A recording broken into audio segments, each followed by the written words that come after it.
قرآن کے ٹیکسٹ پر غور کیا ہے، جو کچھ میں نے پایا ہے میں دنیا کے سامنے پیش کرتا ہوں۔ دیکھ لیجئے، یہ سورہ احزاب کی آیت نمبر 50 ہے، میں اس کا ٹیکسٹ پڑھتا ہوں، آپ کو اگر سمجھ آ رہی تو میں آپ کو سمجھاؤں گا۔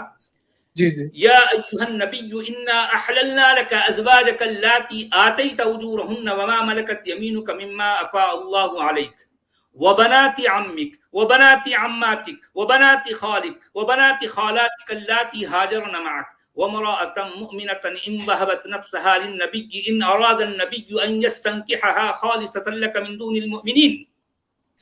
اس کا مطلب میں آپ کو بتاتا ہوں۔ اے نبی، ہم نے تمہارے لیے حلال کر دی، تمہارے لیے پرمیسیبل بنا دی وہ تمام بیویوں کو جن کی اجرت، آپ جانتے ہیں اجرت کسے کہتے ہیں؟ آپ کو پتا ہے؟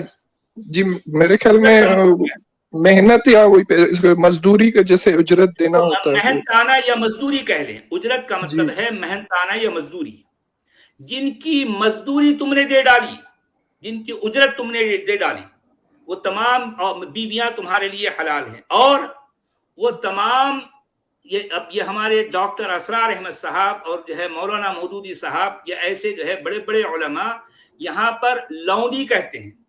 اب میں تو نہیں کہتا، کیونکہ میں خاتون کو یہ لونڈی کہنا میں گوارا نہیں کرتا، کیونکہ خاتون میرے نزدیک بہت ہی عزت دار ہے، بہت عزت دار ہے۔ میں کہوں گا کہ وہ تمام خواتین جو جنگ میں لوٹی گئیں اور جنہیں اللہ نے تمہیں دیا ہے، ظاہر بات ہے اس کو لونڈی کہا جاتا ہے، جو کہ کسی خاندان کی، کسی جو ہے گھرانے کی، کسی خانوادوں کی جو ہے ایک معزز خواتین ہیں۔ ان کو جب مسلمان کسی پر جو ہے حملہ کر کے وہاں سے جس طرح سے اور دوسرے مال و اسباب کی شکل میں لوٹ کے لائیں گے، انہی میں